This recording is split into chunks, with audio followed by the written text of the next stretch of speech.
अभिनंदन है आप सभी का मेरे फिर से एक सॉलिड स्टेट के वीडियो नंबर 2 में। हम वीडियो नंबर 1 में आप लोगों से चर्चा किए थे इंट्रोडक्शन ऑफ ठोस, इंट्रोडक्शन ऑफ सॉलिड। मैटर्स क्या होते हैं, मैटर्स को किस बेसिस पर बांटा गया है, वैज्ञानिक लोगों के सामने ऐसी क्या समस्या थी कि पदार्थ को भैया हमारे मुख्यतः 3 भागों में बांट दिए थे, ठोस, द्रव, गैस को। इन सारी बातों को चर्चा बेहतरीन ढंग से किए हैं। 27 से 28 मिनट का वो वीडियो है। अगर आप सच में स्टार्ट करना चाहते हैं और बेहतर से बेहतर करना चाहते हैं तो आज ही से जग जाइए भैया, हमारे साथ लग जाइए। आपको हम इतना जरूर करेंगे कि आप लोग अगर साथ देंगे तो हम पूरी केमिस्ट्री फ्री में, एकदम कुछ भी हो जाए, हम फ्री में केमिस्ट्री आप लोगों को बेहतर से बेहतर पढ़ाने की कोशिश करूंगा। और रही बात ऑर्गेनिक केमिस्ट्री का, तो ऑर्गेनिक केमिस्ट्री का भी हम वीडियो अपलोड करना स्टार्ट कर दिए हैं। कल ही एक वीडियो हम अपलोड कर दिए हैं।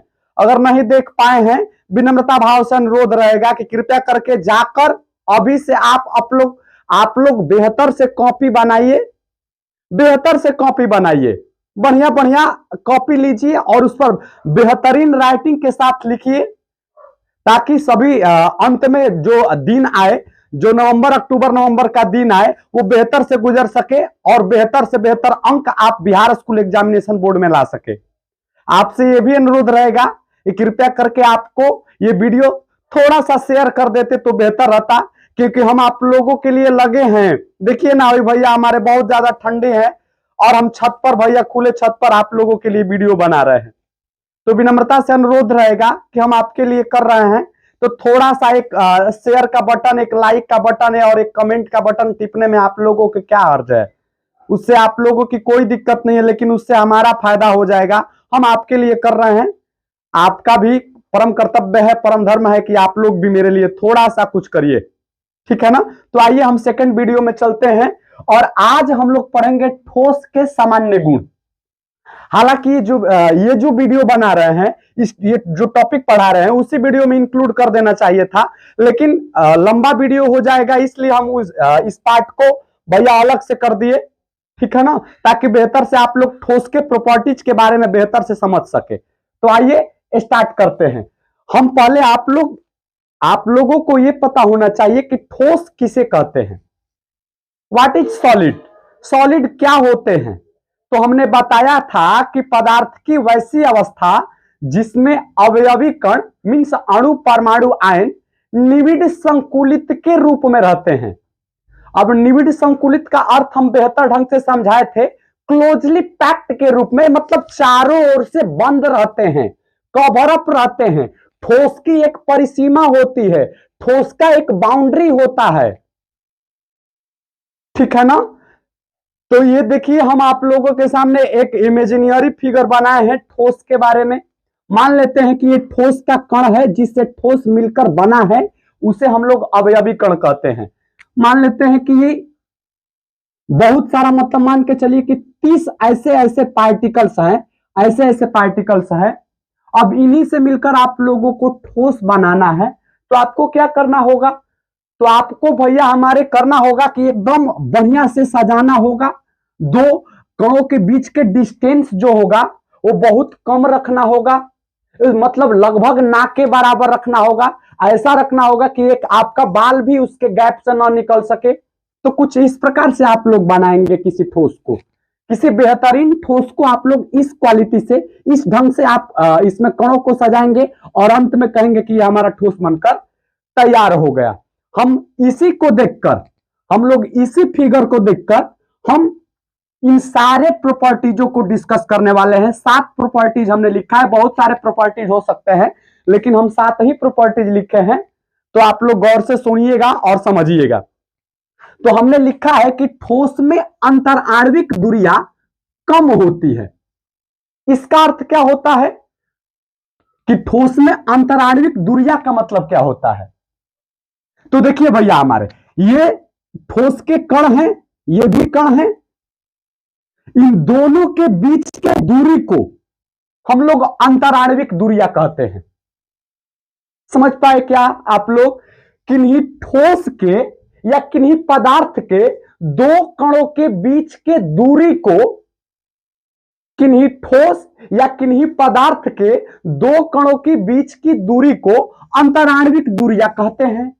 तो आप वही लोग सोचिए भैया कि ठोस में जो डिस्टेंस होगा दो कणों के बीच की, ये ज्यादा होगा कि कम होगा? भैया कम होगा, लगभग ना के बराबर होगा, नहीं होगा।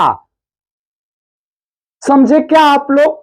तभी तो भैया अगर दूर दूर कण रहेंगे, देखिए ना भैया, ये दूर दूर कण हो गए, मान लेते हैं कि ये दूर दूर कण हो गए दोनों कण, तो क्या होंगे? ये दबने पर दब जाएंगे और पास आते जाएंगे। लेकिन जब ये कण पास पास होंगे तो क्या ये दबेंगे? क्या ये और पास हो सकते हैं? नहीं हो सकते हैं। तो ठोस क्या होता है? कठोर होता है। ठोस क्या होते हैं? दृढ़ होते हैं। इसलिए दृढ़ होते हैं कि उसमें जो कण की दूरी होती है, दो कणों के बीच की दूरी होती है, वो लगभग भैया हमारे नाक के बराबर होती है, मतलब नहीं होता है। तो हमने इसी बात को केमिस्ट्री के भाषा में लिखा है कि ठोस में अंतराण्विक दूरियां कम होती। अंतराण्विक दूरी आप लोग समझ गए क्या? किन्हीं ठोस या किन्हीं पदार्थ के दो कणों के बीच की दूरी को अंतराण्विक दूरियां कहते हैं। और ठोस में यह अंतराण्विक दूरियां जो होती है लगभग नाक के बराबर होती है। ठीक है, समझे क्या आप लोग? अगले पॉइंट पर चलते हैं। दूसरा पॉइंट हमने लिखा है कि अंतराण्विक बल प्रबल होते हैं कणों के बीच। अब जाहिर सी बात है भैया, हमारे ये दो लोग आपस में मित्र हैं, ये दो कण आपस में एक दूसरे से बहुत पास पास है। तो पास पास रहने का अर्थ क्या होता है? क्लोज रहने का अर्थ क्या होता है? हम ही किसी अपने दोस्त के साथ बहुत क्लोज रह रहे हैं, बहुत नियरेस्ट रह रहे हैं, मतलब समझ जाइए कि दोनों आदमी के बीच जो रिलेशन है, जो संबंध है, वो बहुत ज्यादा प्रबल है, बहुत ज्यादा स्ट्रांग है। इसीलिए तो भैया वो दोनों एक दूसरे के पास पास हैं। क्लोज रिलेशन के चलते भैया हमारे, क्लोज फोर्स के चलते भैया हमारे, क्लोज अट्रैक्शन के चलते भैया हमारे, वे दोनों कण एक दूसरे के पास हैं। तो हमने इसी बात को लिखा है कि अंतराण्विक बल। अब ये क्या होता है अंतराण्विक बल? तो हम इसको भी समझा रहे हैं, थोड़ा गौर से सुनिएगा आप लोग। अंतराण्विक बल का अर्थ क्या होता है? तो दो कणों के बीच लगने वाले किन्हीं ठोस या किन्हीं पदार्थ के दो कणों के बीच लगने वाले बल को अंतराण्विक बल कहते हैं। हमने क्या बोला कि किन्हीं ठोस या किन्हीं पदार्थ के दो कणों के बीच लगने वाले बल को अंतराण्विक बल कहते हैं। ठीक है ना? बात को समझ गए क्या आप लोग? तो भैया हमारे ठोस में जो अंतराण्विक बल होते हैं प्रबल होते हैं कणों के, तभी तो भैया हमारे अंतराण्विक दूरियां क्या होती है? कम होती है। ठीक है ना? तो आप इन दोनों बातों को ध्यान में रखिएगा कि ठोस में जो अंतराण्विक दूरियां होती है, मतलब दो कणों के बीच के डिस्टेंस जो होते हैं, वो लगभग ना होते हैं या कम होते हैं या नगण्य बोल सकते हैं आप लोग। दूसरा हमने लिखा है कि दो कणों के बीच के अंतराण्विक बल जो होते हैं, यहां पर आकर्षण जोड़ सकते हैं, चाहे अंतराण्विक बल जोड़ सकते हैं, जो भी हो, अंतराण्विक बल प्रबल होते हैं कणों के। कोई दिक्कत परेशानी? अगला है, तीसरा बात हम लिख रहे हैं कि इनके आकार एवं आयतन दोनों ही निश्चित होते हैं। अर्थ क्या होता है भाई? कि इनके आकार एवं आयतन निश्चित होते हैं। किनके? ठोस के आकार जो होते हैं वो निश्चित होते हैं, आयतन जो होते हैं वो निश्चित होते हैं। समझ पाए क्या आप लोग? मतलब क्या कि जैसे आप लोग गौर से सुनिएगा, आकार निश्चित होने का अर्थ क्या होता है भैया हमारे?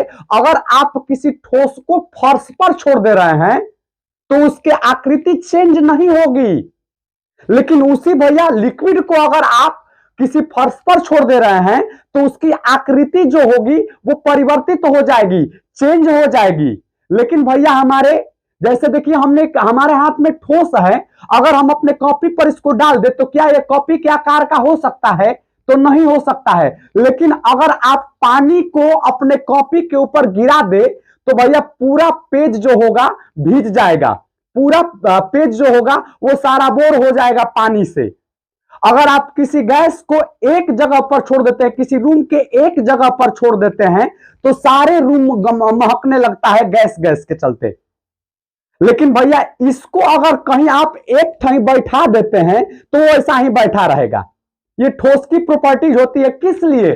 तो भैया अंतराणविक दूरियां कम होने के कारण और अंतराणविक बल प्रबल होने के कारण ये ठोस की जो आकृति होती है, जो आकार होता है, वो क्या होता है? निश्चित होता है। समझे क्या आप लोग? आयतन भी क्या होते हैं भैया हमारे? निश्चित होते हैं। आयतन कैसे निकाला जाता है भैया हमारे? तो एलबीएच से निकाला जाता है, मतलब आधार का क्षेत्रफल गुणे ऊंचाई से निकाला जाता है। किसी भी पात्र का, किसी भी 3D पात्र का आयतन आप लोग कैसे निकालते हैं? तो आधार का क्षेत्रफल और गुणे ऊंचाई करते हैं, तो भैया क्या होता है? क्षेत्र आयतन निकलकर चला आता है। अब एक लोटा पानी को आप लोग एक जग में रख देते हैं तो वो जग के आकार के हो जाता है, और वहां पर जग के आयतन से आप लोग पानी का आयतन कैलकुलेट करेंगे। लेकिन भैया इसको ऐसे नहीं कर सकते हैं। इसका आकार और आयतन दोनों ही निश्चित होता। समझ गए आप लोग? तो तीसरा प्रॉपर्टीज आप लोग ध्यान में रखिएगा कि इनके आकार एवं आयतन दोनों ही निश्चित होते हैं।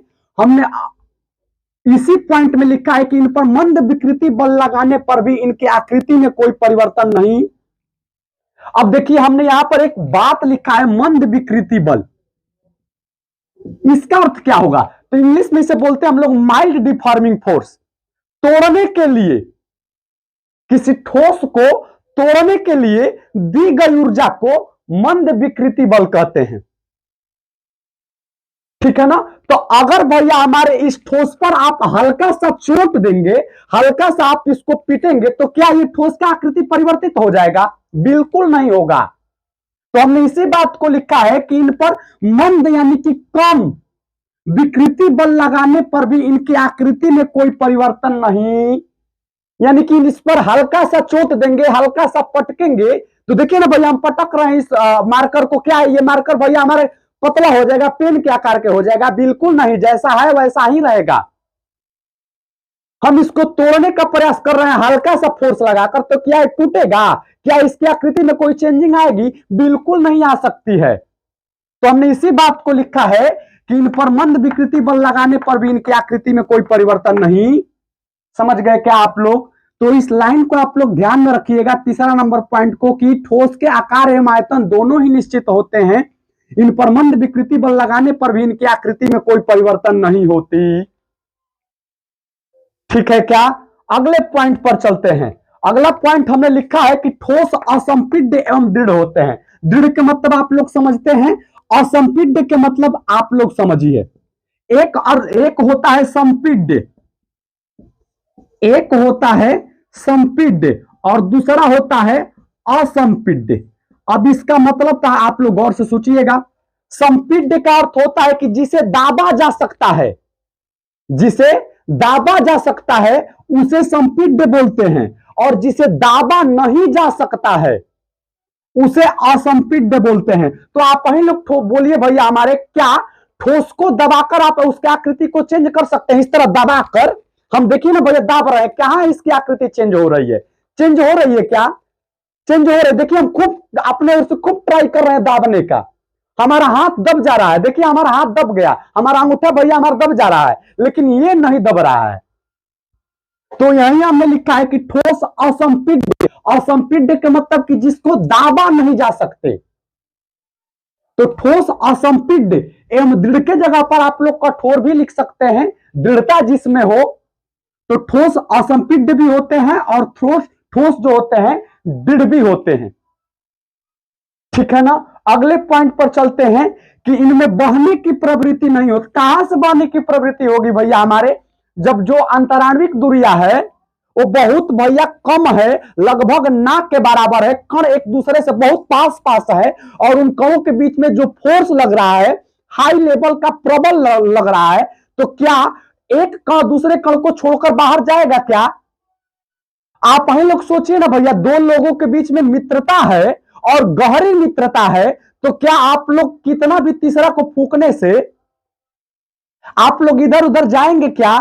तो बिल्कुल नहीं जा सकते हैं आप लोग, बिल्कुल नहीं जा सकते हैं आप लोग। हाँ भैया, हमारा हो सकता है कि अगर सामने वाला बंदा सही कह रहा है तो हो सकता है कि मित्रता जो हो, मित्रता में भैया हमारा भंग हो जाए, ठीक है ना। तो आप लोग इस बात को समझिएगा। हमने इसी बात को लिखे हैं यहाँ पर 5वें नंबर पॉइंट में कि बहने की प्रवृत्ति नहीं होती है, नहीं बह सकता है भैया, हमारा ठोस बह ही नहीं सकता है, क्योंकि ठोस में जो कण होते हैं वो बहुत पास पास होते हैं और ठोस में कणों के बीच की दूरियां जो होती है बहुत कम होती है, इसलिए ठोस में बहने की प्रवृत्ति नहीं पाई जाती है। अगला हमने बात लिखा है कि इनके गलनांक तीक्ष्ण होते हैं। हाँ भैया, हमारे इनके जो मेल्टिंग पॉइंट होते हैं वो तीक्ष्ण होते। देखिए हम यहां पर उच्च वर्ड नहीं यूज किए हैं,